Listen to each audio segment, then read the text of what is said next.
Hi everyone. So wanted to give you an update on what we saw inside the Border Patrol facility. First of all, we were not allowed to take our cameras inside. The rules were you can bring a pen and a pad, document everything you see, but you can't take a camera. No recording device, nothing.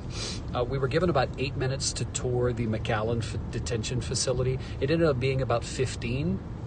And this was highly controlled by Border Patrol. We were told not to talk to anyone. At one point, they did allow us to ask this one inmate how he was doing, and he appeared to be a young man, probably 12, maybe 13 years old. And he said, "I'm doing really good." And he smiled. So let me tell you, there was a press conference early this morning, and then they took us into the detention facility, which is about 55,000 square feet, where they have men, women, and children. So we walked through the front door, and to the left, we saw two large cages. Now, I use the word cage. They were chain-linked fence all around. It actually reminded me of when I was a child, my father had hunting dogs outside in kennels. It looked like kennels for my dad's dogs. It's the best sort of analogy I can give you, but a chain-linked fence. And at the top of the fence, there was netting, so it's not like you could crawl the fence and get out. When we first walked in, there were two large cages, and there were probably in each cage, every cage, roughly 40 to 50 men. They were adults, they were wrapped in foil blankets, and they were sitting on the ground. I don't think that they actually knew who we were. I don't think they knew that we were journalists there to document what we were seeing. Nobody really spoke to them, and none of the inmates asked us any questions. So we saw the men to our left just sitting on the ground. They were waiting to be processed. On the other side of those men was an intake area of Border Patrol agents sitting at computer screens. Now, we actually were told that there's been such an increase in people being processed through the facility that they're using virtual technology, whereas they have Border Patrol agents in other local cities here in Texas that are actually helping to process people through the facility here in McAllen. So you walk up to a computer screen, you talk to a woman via teleconference, if you will, or a man who's in, let's say, Brownsville or maybe Victoria, and they process you into the facility. So as we continued through that area, another door opened, and inside the cage right in front of us were children. In fact, one of them looked like an adult, and the lady who was leading us around said, "No, that's an unaccompanied minor." So he was roughly 16 years old, and with him in that area were young children, I'd say probably teenagers, anywhere from 12 to 16, maybe 17 years old. And those are children who were told came across the border by themselves with no adult. So they were inside, same thing. They had foil blankets that they were wrapped in. There was some food on the ground, not much, but they were just sitting there very patiently. They didn't look sort of stuffed in the caged area. They were sitting with one another and just staring at us. They kind of just had this blank stare, like they were watching us and we were watching them. And at one point I said, I don't want to point, or I don't want to stare too much and make them uncomfortable. So I asked about, are they allowed to recreate? Do they have any televisions? And she said, well, you see those two televisions up there, and they were really small. She said, we play Disney films. I don't know how they would hear them, but at any rate, she said they can watch a movie. So again, we're in the second room at this point. As soon as the door opens to the second room, there's the area of the unaccompanied minors. As we take a left and we go down, we come up to another caged area of fathers and children. Some kids were toddlers sleeping and sitting in their father's arms. In other cases, there were kids looked to be 7, 8 years old. They had snacks. One kid was eating an apple or snacks, chips. They had milk, they had water. We're told that every person in the facility gets 2 hot meals a day, and they can have snacks pretty much when they want them.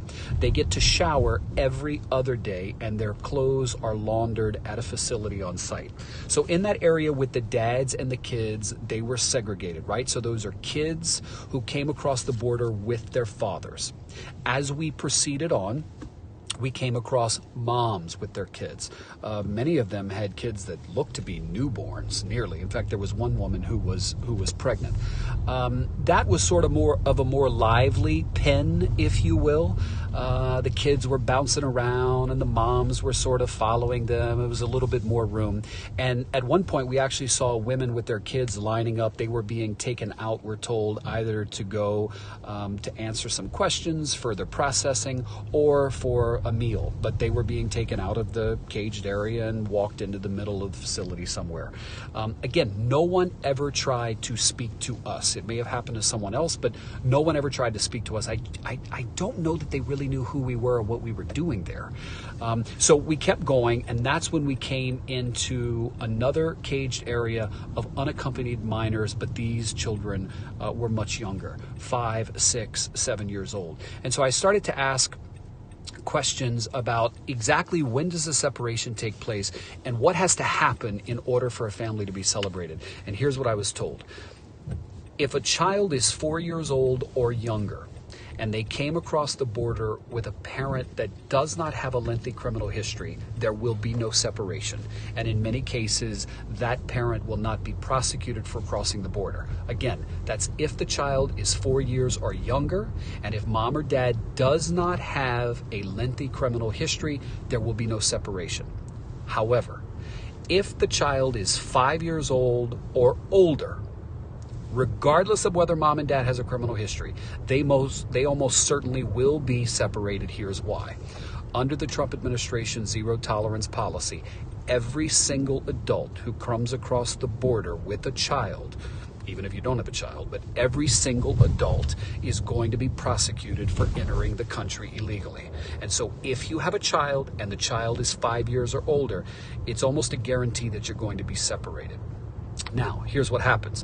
When they're separated, by the way, this facility that we went to today, most of the people are there and processed for anywhere, we're told, from 8, 12, maybe 24, no more than 36 hours. So within 36 hours, they figure out if the kid's going to another city or another state, separated from mom and dad, or if they're going to stay with mom and dad, right? So mom and dad see a judge, and it's at that point when they see a judge that the separation happens, right? We're told that no separations happen in the field. So in other words, when mom, dad, and child walk across the border together, they're not separated there according to Border Patrol. They're brought to the detention facility together as a unit, and then within roughly 36 hours, that's the point at which the separation can and usually happens. As mom and dad go to see a judge for being in the country illegally, the child is separated.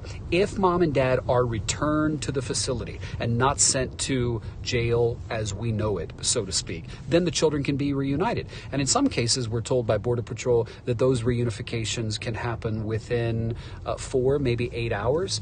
But in many cases, in what critics say are most cases, the child is sent to a facility somewhere else in Texas or in a completely different state, and mom and dad are prosecuted and then go through the system for being in this down there. I think that's most of what I have. We will be given handout video from Border Patrol, so they were actually recording us monitoring what we saw inside.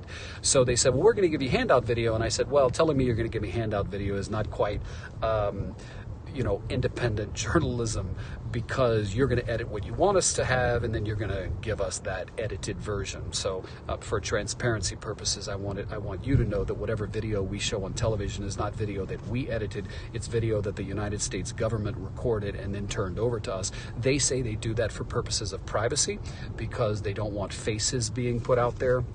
But at any rate, that is the policy. Let's see, one shower. I think that's pretty much it. Did I mention producer Russell is driving? Say hi, Russell.